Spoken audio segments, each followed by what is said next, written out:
introduction segment of the program. This first part will be dwelling on things that have some salient. Okay, one important issue that we've been talking about, and that is trying to curb the increasing wave of rape and gender violence. That's we are brought to the front burner again. So we're looking at FOI Act,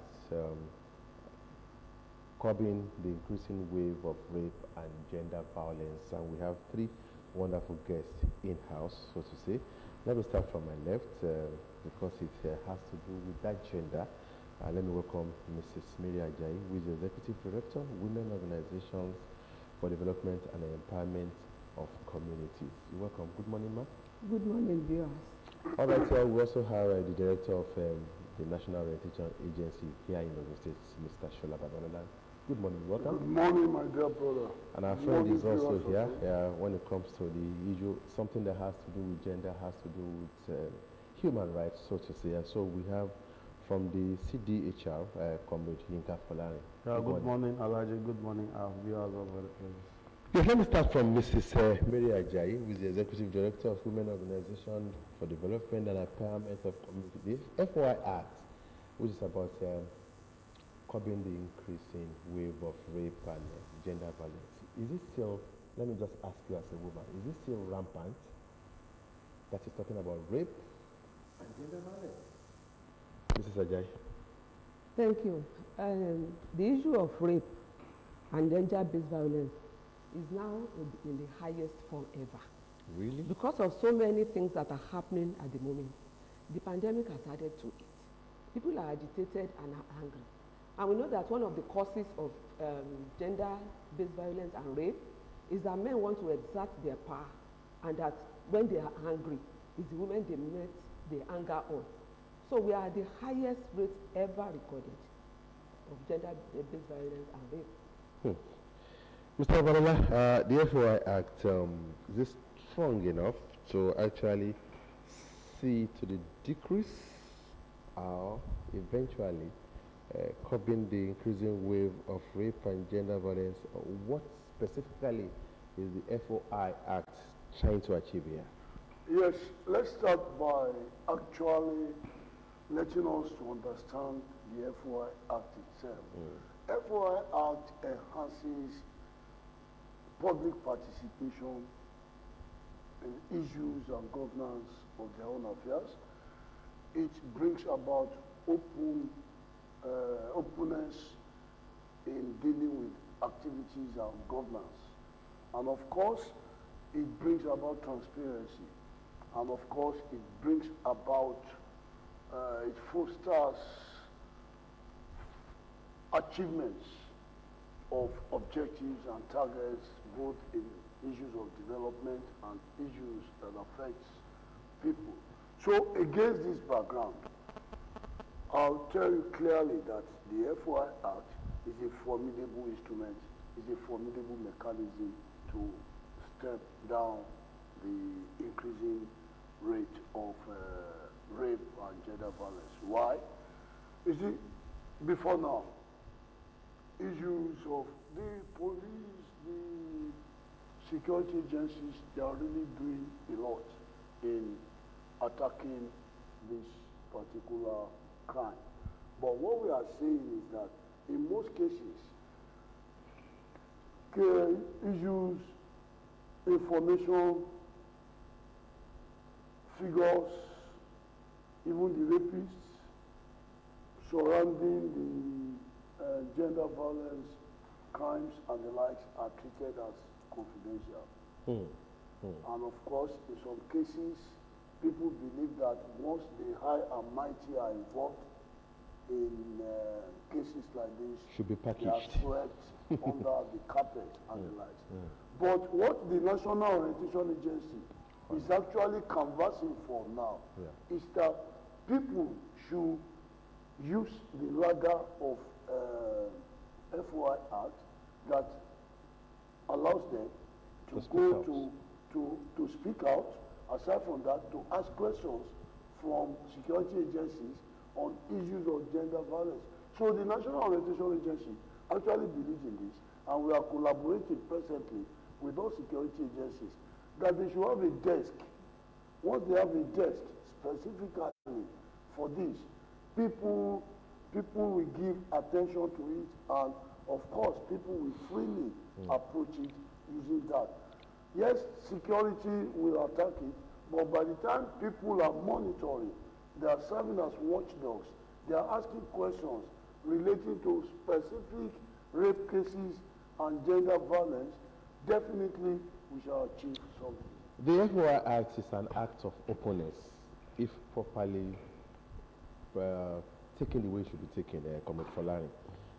This definitely should make the CDHR happy, because we've been canvassing for openness.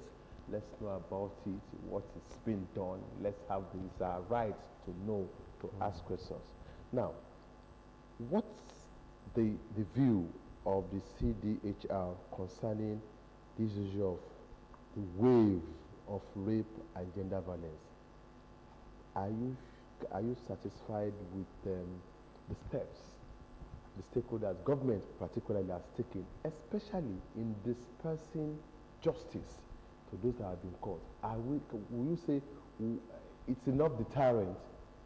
It's enough to serve a deterrent to people who might still have this act in mind? Well, thank you very much.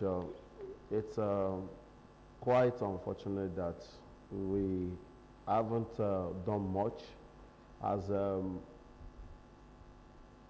critical stakeholders. I mean both the government, the people, even within the civil society, and everyone. We haven't done much to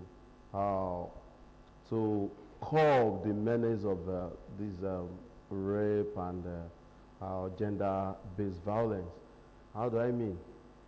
When we look at it, the administration of criminal justice law is quite clear on so many issues, how you go about it, and even the security agencies, they are quite aware of this law, that the SCJA 2017 is very, very clear on what you need to do, how you prosecute cases of rape and gender-based violence. But I believe that with the Freedom of Information Act as an instrument, the people's participation can be enhanced, because we have seen so many cases where even the security agencies, we end up treating cases of rape as indecent assault.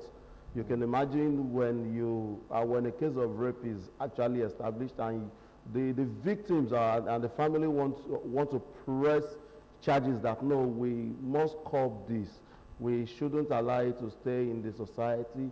All sorts of game will come in. They will tell you before before the victim can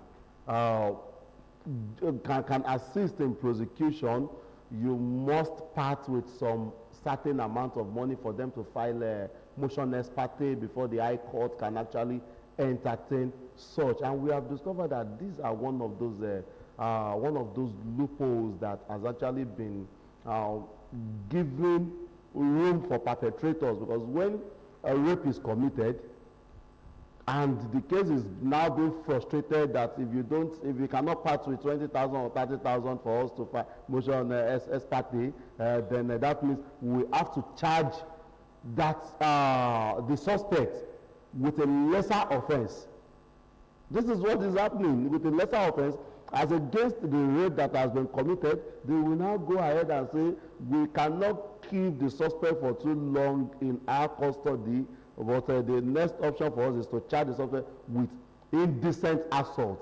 And the punishment for indecent assault and rape is quite different. Rape could be attempted rape 14 years. Rape itself could even be a life imprisonment. But when you are being charged for indecent assault, it's just like saying armed robber being charged for stealing. And these are part of the bricks we have been meeting in on our ways when we monitor the cases of rape. And coming to talk about gender-based violence, sincerely, every actor has got a lot to do. I would have think that by now, we should take claim from Ekiti State government where they have a sexual offenses register. sexual offences. There are those who have been found to have are committed, to have been prosecuted and convicted for such. Easily, you should be able to browse the information and say, oh, this is it. And the security agencies should also be very much open. We won't be requesting for confidential informations, but information that should be in the public. If a suspect if somebody has been brought to you as a suspect who have committed so offense, nothing stops you from making such known to the public. There's nothing confidential about that. The only thing you won't disclose is your operational way of investigating such. But to know that, okay, we want to know how many rape cases has come to formation of the Nigeria police force between so time and so time, you should be able to disclose how many of it have you prosecuted, and what have been the outcome, what is the stage of the prosecution and all of that. You should be able to make those things available. Okay. And it is only through the instrument of Freedom of Information Act we can't demand for such. Mrs. Mary Ajayi, are women speaking out enough? I mean, are women not the enemies of women when it comes to the issue of rape and gender violence? There are reports that we have cases when it happened. It's the women that will come. No, we don't want to drag. We don't want to do any. We don't want to go into any case. Don't take it to court. Their family, their clinical will settle it. Blah blah blah. Recently, something happened in Benue State after a whole lot of social media views where people were gearing up to actually stand by the woman and fight her cause. There was a kind of,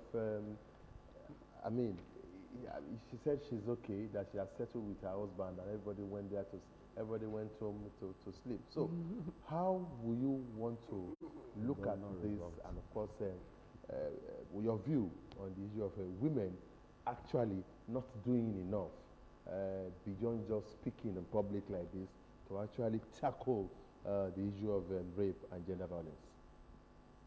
Thank you. I beg to disagree that women are not doing enough. It all has to do with the way our culture, tradition, and religion treats women. Women don't have power to speak out without the permission of their husbands and men. These men who are the perpetrators of these acts are from families. This woman is from another family, married to another family. She has no say, because the pressure will come from the husband people that if you dare talk, you know the children are here, we are going to deal with you. The woman does not want to suffer. She doesn't want her children to suffer, because they might throw her out of the family of the matrimonial home. Somebody else comes in to be maltreating her children. The pressure will come from the husband's family. It will come from the husband family, and those that lead in the pressure are women. Not necessarily, because those women too are subjected to men. They will say, tell your child, if she just does that, you are in trouble, you are leaving my house. Imagine a grandmother of 70, 80 being thrown out of her matrimonial home. So she will now go and say, please, just let us forget it, let it go. Women are being subjected to all sorts of ills, and their rights are not recognized. And unless the society, the tradition, and the religion, unless we bring this forward and realize that women have rights, we cannot get things done. Women are suffering. Look at the FOI bill we are talking about. Why is it shielded in secrecy? Now I don't have facts. I just said it is at the highest point. If it is not shielded in secrecy, and we have the right to ask and get the information from the right quarters, I will be reading out facts to you. I'm telling you, so days, this happened. So days, this happened. And I'll be able to convince you that women are suffering. Because some people will come and say, women to be their husband. Please, where are the facts? But if you can get the Freedom of Information Bill that is gender disaggregated, how many women have beaten their husbands? How many men have? How many men have been prosecuted? How many women have? How many cases are inconclusive, like we are talking now? How many women made it inconclusive? How many men made it inconclusive? If a woman just beats a man, I'm sure the family will stand up and say we must see it to a conclusive end. So it is not the women, but their hands are tied. Mr. Balola, it's like the FOI bill is still, for now, a paper tiger. The act. Yes, FOI listening Act, to you. rather, is a paper tiger. Okay. She said something now that it is still like being exclusive. It should be to the public domain. We should be able, Comrade Father also said we should be able to ask questions, get facts, which we are not. When are we getting there?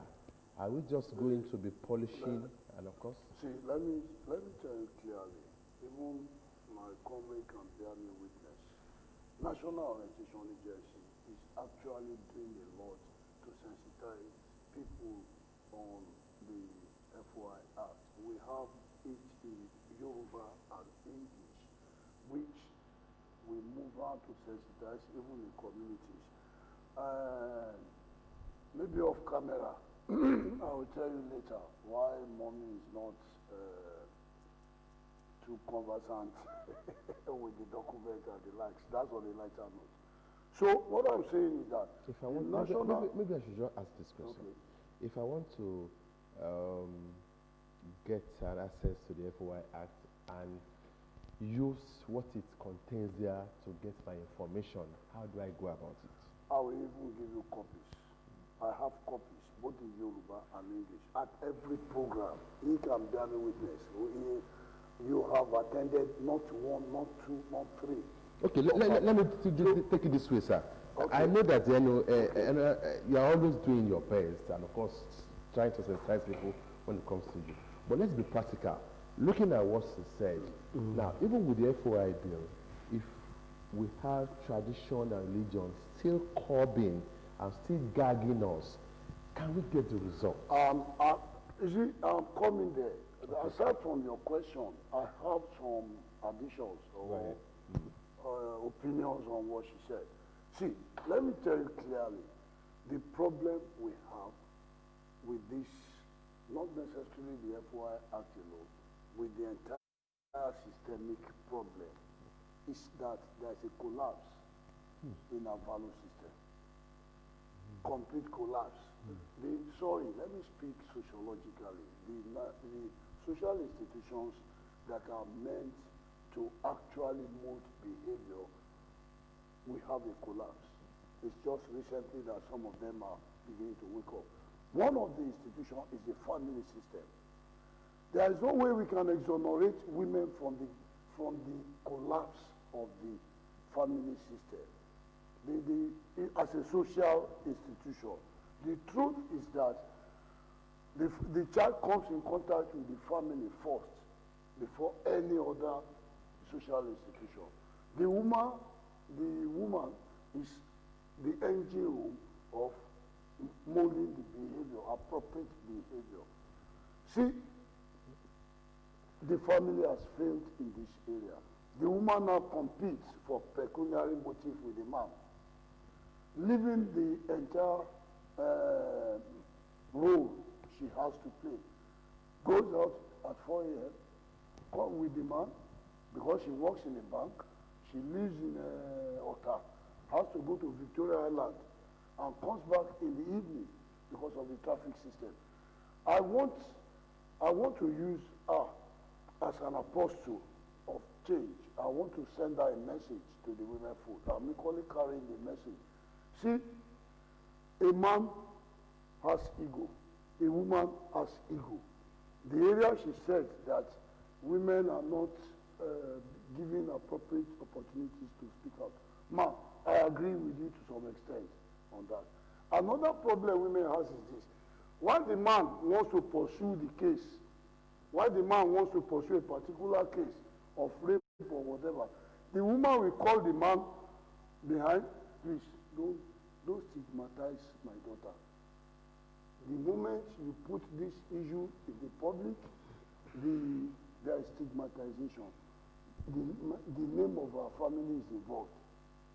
And as such, in some cases, she cannot rule out this area I'm talking about. In some cases, they step down the actions they want to pursue. And you raised a particular point. The women folk, they are more sentimental on issues of social vices. They are more sentimental. They approach the man we want to take.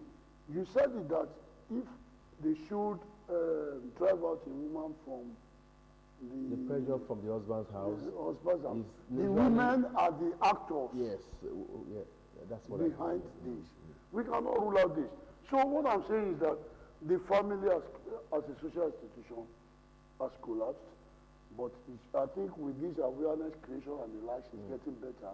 And the school system too, which is the next organization that the child comes in contact with, has deviated from the traditional law. They go to school, both man and women, both the man and the woman, of course, are guilty. They go to school either to process vegetables, asking students to help them process vegetables. The man too goes about trading activities, and the real objective of the organization is defeated. I can go on and on. So what I'm saying is that except we are really determined, the Freedom of Information Act encourages us to speak out. Women are speaking out. We should encourage them more. Thank God our own organization is focusing on the woman food.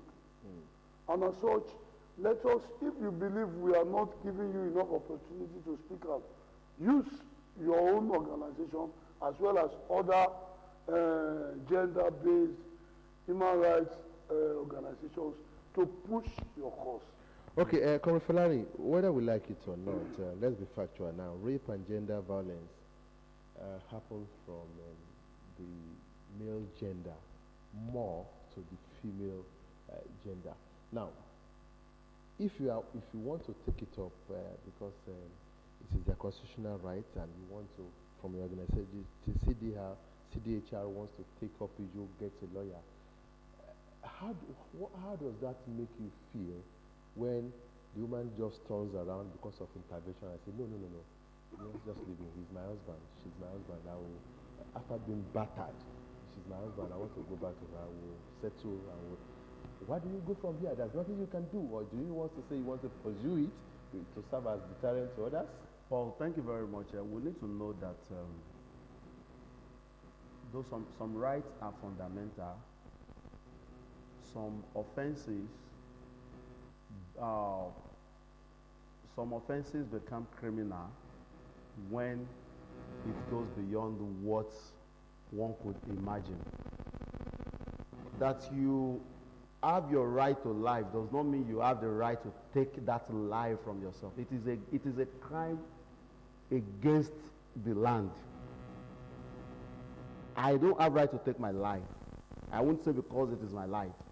So if a man, even if a woman decides to say, oh, the husband is about taking your life, and it has come to the public notice that such is happening or has happened, for we as the human rights organization, our interest to be that the security agency should treat that case of assault, or even if it is attempted murder or whatsoever, it can go beyond the case of husband and wife. When you attempt to take someone's life, and you now later come up and say, oh, though the matter may be frustrated, but at the end of the day, I must tell you, lessons will definitely be learned. We have seen quite numbers of cases where the women, what they used to say is, it is because of our children that it is because of my children that I'm suffering. And today you woke up, you walked out in the morning. What happened to your face? I said, no, I ate my face on the door, on the kitchen door. And okay, it is well. The next day they saw you again. The second part has swollen up. You said I ate my face on the bedroom door. We will be interested in investigating further. As a matter of fact, once we discovered that the man has been assaulting the woman incessantly, sincerely, we have to step in and counsel the woman. Come, you won't continue with this. Your life may be taken one day or one day. And then when the family steps in, like director said, that it is unfortunate that our values, our value system is like nothing to write home about. I can't imagine a situation where a man turns the wife to a punching bag, and the family of the husband, they were aware, even they will be hailing the man that, oh, good, she's rude, deal with her very, very well. And at the end of the day, when the casualty happens, maybe the woman died, they will now say, oh, no, it wasn't our son that did that. No, I think it is high time we need to increase our sensitization. That you have a wife does not mean you own the life of that woman, or the woman owns your life. It is true you might have done for better, for worse, for whatever, but it is not to say that you can take the right to life of that woman. You cannot take the right to life of the woman. You can't continue beating her or maltreating her. And I know that women can be very, very sentimental, but we need to be very, very factual. These offenses are mostly committed by men. You will see a situation where a man will tell a woman, let me say when she was a lady, before she that come, I want to marry you fully. You don't need to work. I'm going to take care of you. I'm going to do this. You don't want her to work. You don't want her to do anything. And you keep her in the house to look over the children and do all sort of the housework. And at the end of the day, you will still be the same man to say, what have you come to, what did you bring to my house? And you turn her to punching bag, you start beating, you start maltreating her and doing all sorts of things. We need to increase our awareness to discourage such that you are a man does not mean you can enslave a woman. And in most cases, there's a case we treated recently. A man would come and say, my wife was beating me. In fact, my wife will not, I cannot even sleep at home. Look at the whole of my cloth at the back of my boot. I cannot do this, I cannot do that. I want to get that, I must get that woman out. And at the end of the day, if you are not very careful to conduct thorough investigation, the man can easily demonize the woman, knowing fully well that truly they are weak, they can talk, they can... I'm sorry to say, Mami Ajayi, you know, women can talk, even they can talk twice or thrice than men. You will now count on that weakness to demonize her and do all sorts of, only for us to discover that you are the one violating her right, bringing all sorts of girls to your matrimonial home, and thinking the woman should not talk, that she doesn't have a right. And even in the aspect of culture, we also need to know, gone are those days, there are so many judgments where you think that a woman does not have a right, that in fact, it is only in abroad that you can claim that a woman will have one right or the other. I can divorce you anytime. I can bring anybody in. No! And it is that time we also put a cry out to our customary courts, where some men think, so no matter what happens, I can quickly run down there and manipulate all sorts of things, get whatever kangaroo judgment, and get the woman out without any, without recourse to the main laws of the land. I think we have got a lot to do as far as that is concerned. So for men are mostly caught in the act than women. And we also need to understand, we need not to be told that women are wicked vessels. And you as a man, you knew her very well before you got married to her. You knew her weaknesses. Then why are you now taking advantage of that woman who is taking care of your children, who is saddled with quite numbers of responsibilities? No, you can't just keep enslaving her and thinking that she doesn't have a right because it is Nigeria, our culture does not give women voice. Women also have voice as far as the law is concerned now. Mrs. Ajayi, because women has voice, that's why you are here. So what are your expectations from the society as far as giving women their rightful place is concerned? As we discuss issue and gender violence, that is one. And of course, are you sure women are up to the task of actually raising their children? Where the female wants to actually not to entice or not to invite gender violence or rape?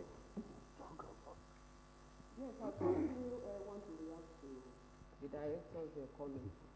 It is true, women are the ones that are being used to take people out. And Comrade Folani too has said it because we can talk. So the men hide in the corner and push the women forward. Say, you go and push her out. So and still insists that it's the men that are pushing the women because we can talk. So everything lies on the woman husband. She cannot say she cannot. If your husband says go and talk and make sure that girl lives your. But she can refuse to be She cannot because there are implications. Because the woman, as good as I am, I can still have a husband. And the man says he push me out of the house if I don't do something. Will I go back to my father's house?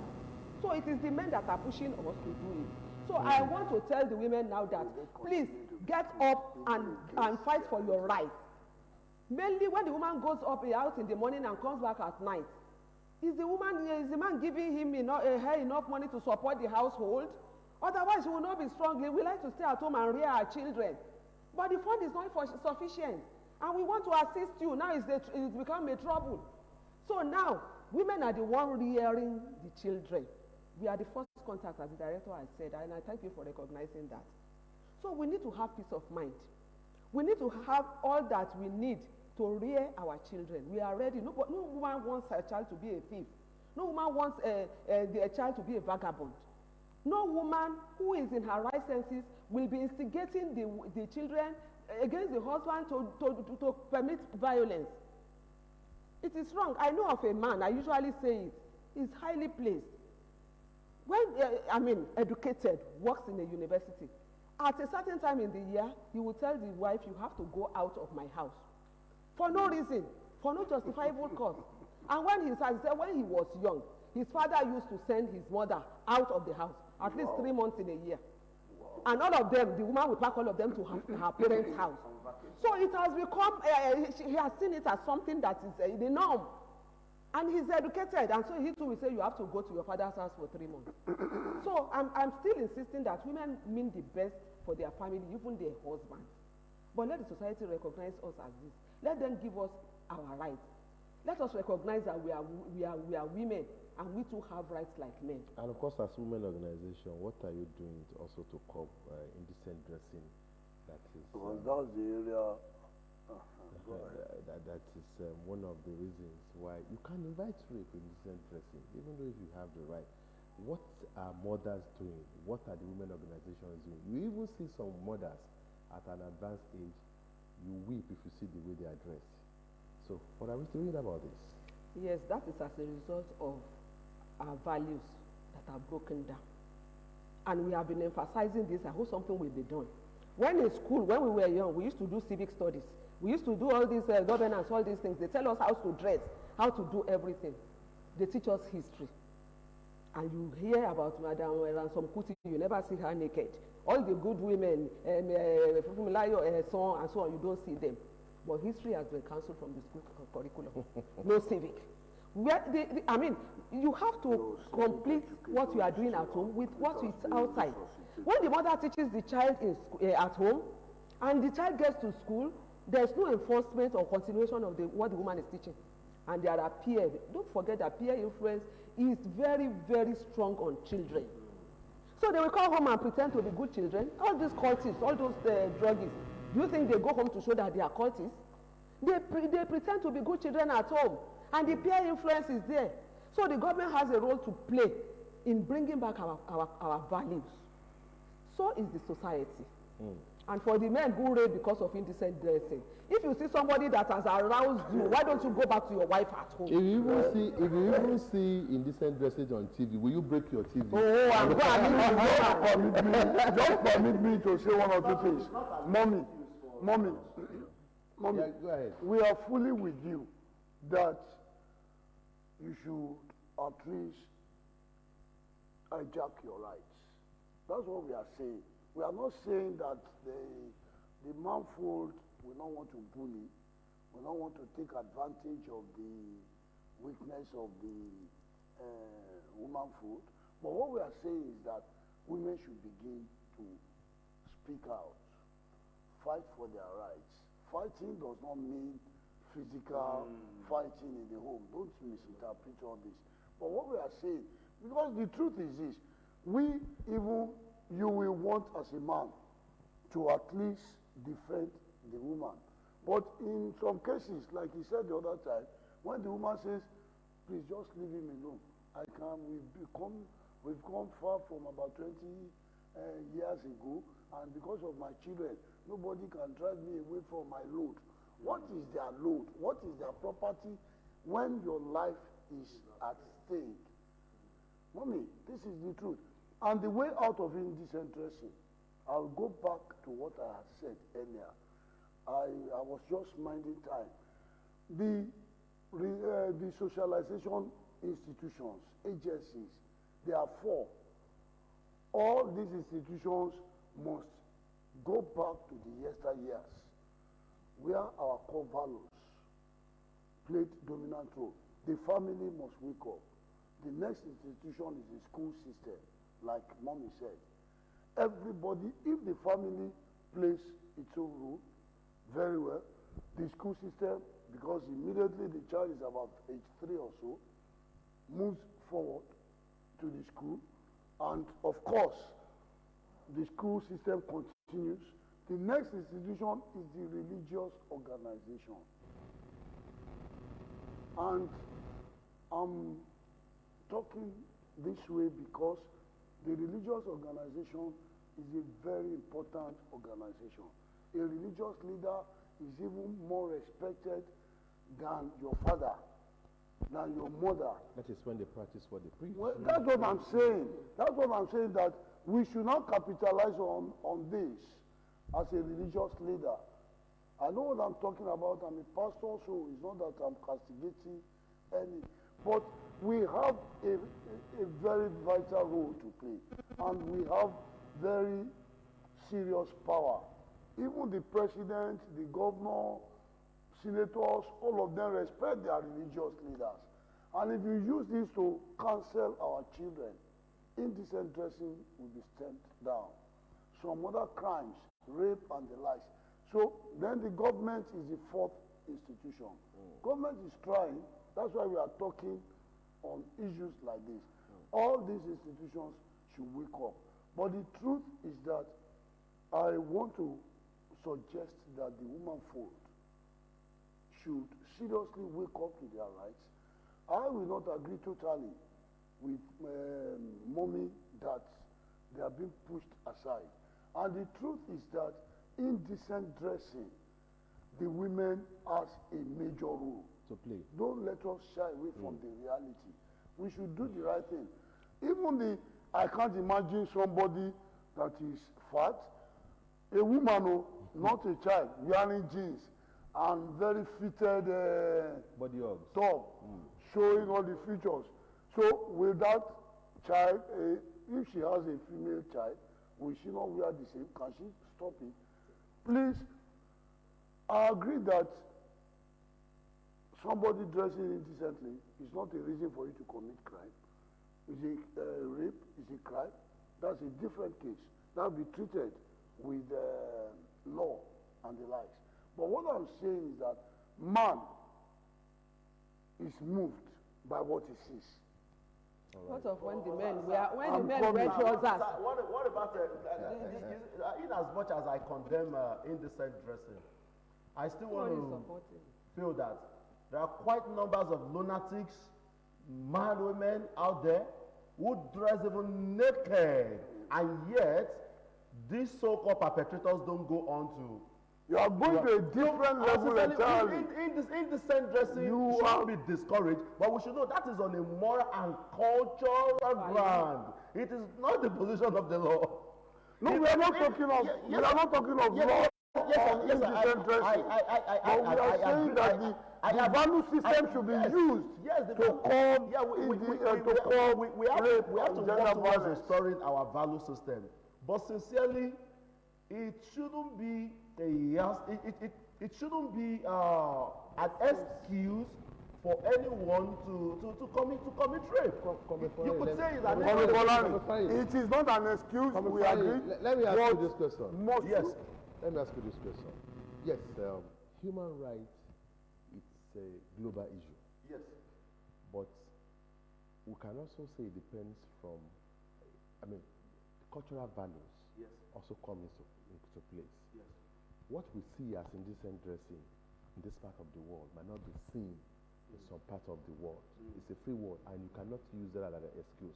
But looking at our culture, our religion, when you juxtapose that with the way these people dress that we now call indecent dressing, where does the CDHR stand? Well, you see, whatever that is. I don't think the CDHR man in Nigeria will be the same. We see it from the point of view of the CDHR man in America. That's where I'm going. Alaji, your human rights, your fundamental human rights here, which are your inalienable rights, are the same rights you are entitled to Anywhere in the world. They are universal rights. Okay. Now, we have seen even the issue of indecent dressing in the recent time, when you look at the statistics, we have seen a well-dressed, the Ibadan hijab lady that was raped to death, the Benin girl, a religious, let me say religious girl that was also raped to death, well-dressed. So in the recent time, we have discovered that indecent dressing should be discouraged, but it has actually not been the major reason. What about a three-year-old girl? A three-year-old girl that was raped. So about the majority, but the truth is this. Yes, we need to rape discourage cases it. are as a result of different factors. Yes, director. All factors must be treated. Yes, director. I But agree. is it only women? Is it only women who dress indecently? Director. What of the men who Not dress only their clothes? men are also raped, men are also raped, but not at the magnitude I of agree the. with you that indecent dressing must be discouraged. See. We have our culture here and we have our values. Let me tell you clearly, you cannot base your activities only on constitutional laws and the likes. Closing your eyes to cultural beliefs and issues. The truth is that you brought the issue of a lunatic. Even let the lunatic be the most beautiful lady or whatever. A lunatic is a lunatic. It does not apply. Somebody will want to run away. The moment, even when you are not even mad on the street, the moment you start talking to yourself, even in your office, and you start doing some things that are not normal, people will run away from you. But what we are saying is in the interest of the girl child, that please dress modestly. That is it. Modestly. But for those perpetrators out there, they need to know that should not be an No, they must be punished. For They them, must be punished. For it, I've Exactly. seen a baby, No, a no. baby of a year, 2 year An elderly old, woman. who was actually raped, a 70-something year old man raping a 13-year-old girl. That thing is even better. 3-year-old girl, have you not heard of So it? it's quite pathetic, and we have to actually look at this holistically. I'm talking about our human right, that the human right I enjoyed in America should also be enjoyed in any other part of the world. No, but Why is it- peculiarities of circumstances. There are peculiarities. Nobody is depriving Cultural you. value. Yeah, peculiarities, I agree with you, sir. But at the same time, we equally need to know respect for people's rights, the rights of one another, matters a lot. You can say, okay, why would you think that somebody people living in the same apartment, who in the same apartment, who sees other person's spouse day in day out and still have regard that no, I mustn't do this to so person. And in another part of the climb, you say because she dressed somehow, I was aroused, I was this, I was. Why should you get aroused? Why can't you control? You are and talking of coordinate yourself? prosecuting and punishing offenders. We are talking of Deterrent. the girl child avoiding such cases. Prevention. See, Being I better want to than even fear. advise that the problem is even more on those you trust. Yeah, sure, I agree with you. Uncles, So, yeah. lesson teachers, The religious drivers. leaders. I had a case, a testimony.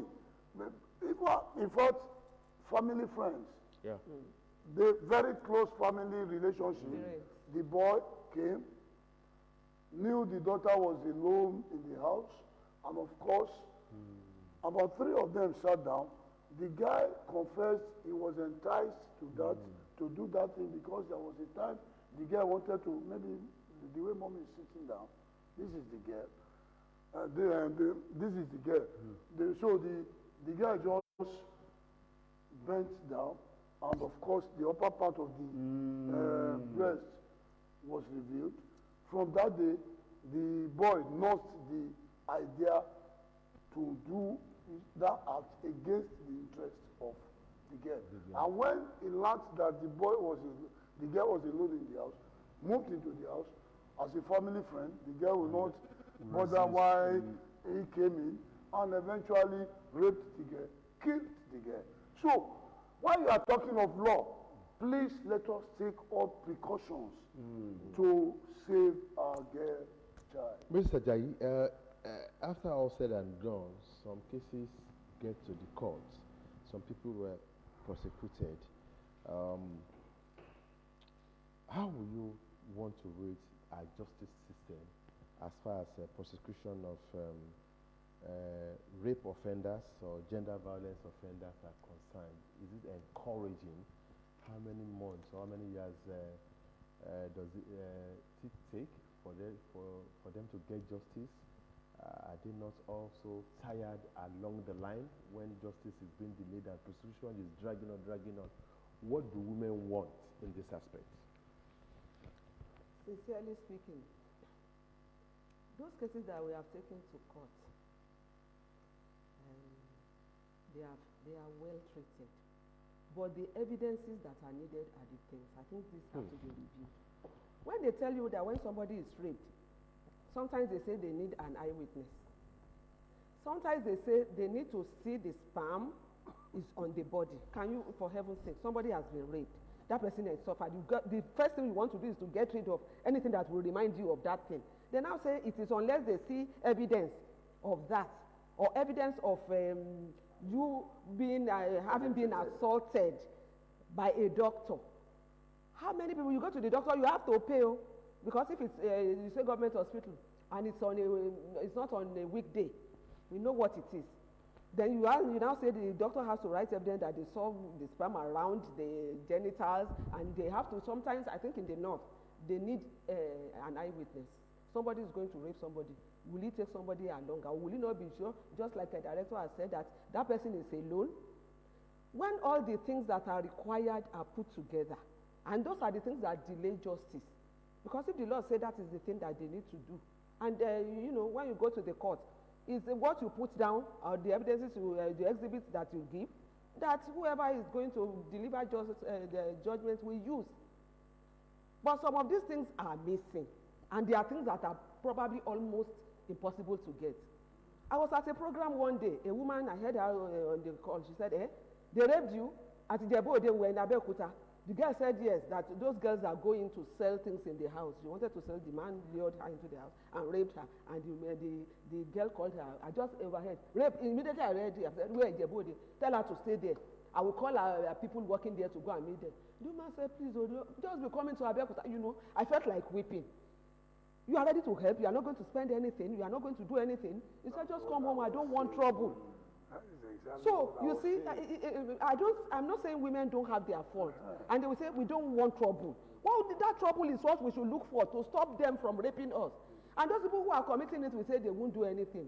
They don't want to be stigmatized. They don't want people to be looking at them. Anybody who looks at somebody that is straight with another eye like that should be treated as a perpetrator. So we need more enlightenment. We need some of the laws to be reviewed. You cannot be carrying somebody who you don't want to see that person for life. You don't want to anything to remind you of the person. You are not saying that thing is what you need as evidence. Mr. Bonola, what is the relevance of the FOI Act to issue of rape and gender violence? Yes, that's what I said the other time.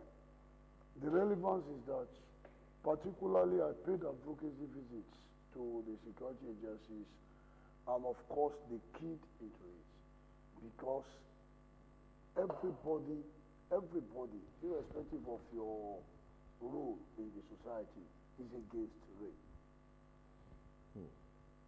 Only the criminals and the ones that do not reason will not be against rape. The relevance is that the Freedom of Information Act, with our sensitization,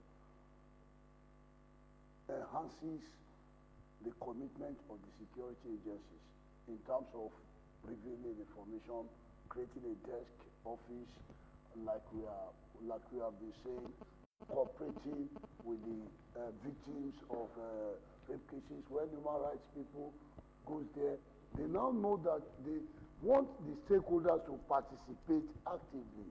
There is openness, that's the relevance. Okay. Immediately, see, they can publish names. In fact, we secured an accord with security agencies. We provided pledge cards. They are very ready to cooperate. All of them signed pledge cards that they are partners in using the Freedom of Information Act to at least curb this menace. The truth is that once the Freedom of Information Act is embraced both by all stakeholders, the victims, the media, we are even still coming to the media, paying advocacy visits to media organizations, so that everybody, the human rights, the security agencies, can you imagine that the civil defense last week, I don't know if you are aware, had a training for the girl child. About 50 secondary school students were brought together. I presented a good message there last week, and I think the wife of the governor was there, and the likes. It means everybody is aware that once there is a unanimous agreement that this vice must be eliminated, the Freedom of Information Act allows openness, allows transparency. They can release names. Once a name of a rapist is published, the family members and other people will, even aside from the legal prosecutions and the likes, they will stigmatize that person, and it can lead to frustration and a detriment to others. So what we are saying is that you can freely go to the security agency, ask for cases. They have done so far. The human rights people, the media can blow it out. And once there is openness, once even the rapists will now know that there is no hiding place for them, and it can stem down the alarming rates. Okay, we are looking at the FOI Act, Freedom of Information Act, as it concerns curbing the increasing wave of rape and gender violence. And of course, we want you to be part of the program. The number is on your screen. You've been watching and listening to my guests since we started some 50 minutes or thereabout, 50-something minutes ago.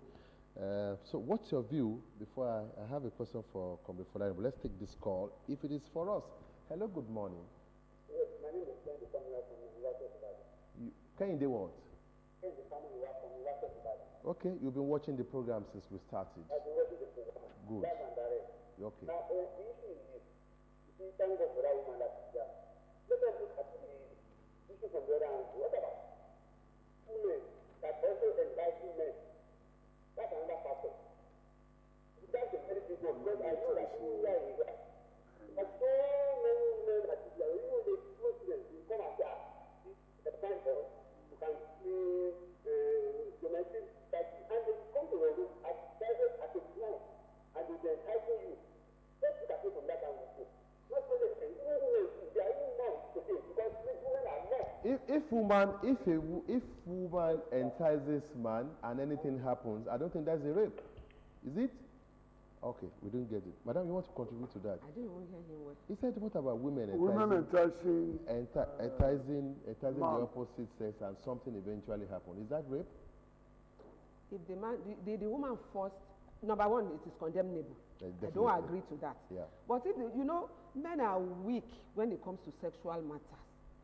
The way a woman will react is different from the way immediately a woman women are stronger. Touches strong, sensitive parts of a man, he will give in. voluntarily he will I will allow not it. rule out what the man said completely. If there is an agreement, it is not in rape. But the truth is that there are sugar mummies that specializes in There are women the younger boys. Okay. and And for the money, for different purposes. Some we do it for ritual purposes. Let's take Some we another do it call. for Okay, go ahead. We lost it. We lost the call. Go ahead, sir. See, though it is not on the, it is not pronounced as that of man raping a woman, but the truth is that these are issues that the core values, our value the man system, is stronger. He should can be. beat the women to stupor if she tries to win them. The woman will entice the boy with money. See, I'm not with talking of money. the I actually want to ask, while we still await more calls, more contributions on what their views are on this issue. Comrade Folani, are the laws or penalties against rape strong enough to prevent increase in rape cases? Obviously, the punishment for rape is strong enough to deter those rapists from, or prospective rapists, to From carrying deter out them acts. from perpetrating such acts. Let's take this call first. Hello. Yes, we still can become the from Russia. Okay, go ahead. My own submission is this. Yeah, go ahead. Pastor, are you listening? You can hear you. Yes. Pastor, imam, government, they have a lot of things. Even the NGO, they have a lot of things to portray this kind of menace to society. Because even when I'm from another town, from a womb, I know that this thing is everywhere. Not in any part of this country. It's everywhere. But imam, religious leaders, they have a lot of things to portray all this type of menace. Because if at 2020 is like this, what will happen in 2021, 2022, 2023? This is gradually increasing. Let government come in. Even there should be dress code in universities. There should be dress code everywhere so that people will be able to know what they are doing. Thank you. Okay. Thank you. Okay, Comrade Folani, you are talking about saying you are of the view that the law is enough to deter would-be rapists. Yes, but despite that, Madam has said here that it is increasing. We have brought some people here who also said maybe they should be castrated. But go ahead. Yeah, I think the laws of the land is enough to deter the would-be rapist. But what I think is that the administration of criminal justice, the process of prosecution is actually what is very, very faulty. I think every stakeholder needs to buy into the into that commitment that we want to deter this from our society. When a rapist is when a suspected rapist is brought to the station or is being arrested, the security agency should not be found to be the one negotiating that the matter should be stepped down or allowing the family of the victim into getting affidavit of withdrawal. Or you now turn a rape, you now turn a rape case to a trade. There was a particular case we treated sometimes. We'll come and talk about that particular case. Let's take this call. Hello, good morning. Hello, good morning. Hello, good morning. Hello. Yeah, good morning. Good morning. Your name? Your name? Okay, you are enjoying the program. My name is Mame. Okay, do you want to contribute to the program? Yes. Go ahead. What do you want to say? Well, Emmanuel is calling from where? Emmanuel is not so sure of himself. Let's take this. People have been actually following us on Facebook. And of course, we have this one from Fosu Tubo Folashadi, a female, said, "Well done, sir. I want to say ways a female's dress is annoying, which causes most of raping though some also use them to make money for rituals. I mean, just to buttress the fact that they should be the issue of controlled. Should be controlled, so to say. Yeah, you wanted to tell us a story before I come Yes, back to like that. I remember a very pathetic situation where a 17-year-old girl was actually raped by a boss whom she was helping them at home, and at the end of the day, despite that, we exposed the matter and we wanted the police to actually prosecute that matter, only for some agents, I call them demonic agents, to institute a situation where they now started bargaining. A girl who was raped, not just raped, she was defied. That was how she lost her virginity. And at the end of the day, the negotiation now started that for her to be appeased, that they should give her a sum of 500,000 naira for a life stigma. For a life stigma. And at the end of the day, a lawyer even came in negotiating that if she accept 500,000 naira, she will buy, the family will buy a machine, sewing machine. She's into tailoring and all of this and all of that. Before we knew it, they've gone ahead to compel them to get affidavit of withdrawal from the court that they are not interested with it, and at the end of the day, they paid them 250,000. Please, can I just say, it was very annoying. This is why you will talk, sir. Let's take this call. Hello, good morning. Good morning, God bless you. God bless you. Your name? My name is Pastor Senegado. From where? Yeah, I'm calling from Odele. You're welcome. Yeah. This issue of rape is divided into two or three categories. Number one, the way our people are female dresses, I think, contributed a lot of, issue to this issue of rape. But let me take it to one level. There are some people that fall into this issue of raping our females for ritual, they are not just for pleasure. They engage in sex just for their money purpose. Some do it for, to empower, to add to their ritual into, to increase their, I don't know how to put it, for power purpose, let me put it that way. So the best way I think they can help us to, the good thing is to deal with the way our female dresses. Let's go back to our fathers, our cultures, let me put it that way. You remember the way our mothers, dressed in the olden days, that they put the Yoruba woman, you look at her, the way she dresses, up right from her head to toe. It's admired. Okay, we lost that. okay. Our mothers now, the way they dress is even annoying. Not to talk of the dress. The house woman, you see the house woman dress with tightening the skirt, the trousers, jeans and all that. So this is not something that our culture is not making this. To look for our father, I saw that man say something there. What men is at times, move us to at the end of the day, it's devil that uses you. Okay. They see one way or the other, they will like to, to plan on how to deal with the person. In the secret place, apart from those that use it for ritual, apart from those that use it for power purpose. Okay. So I think that will help us. Thank you very much. Thank you. Okay, quickly, Mr. Bodola, you wanted to say something? Yes. Just summarize it. even with all he said, it is clear.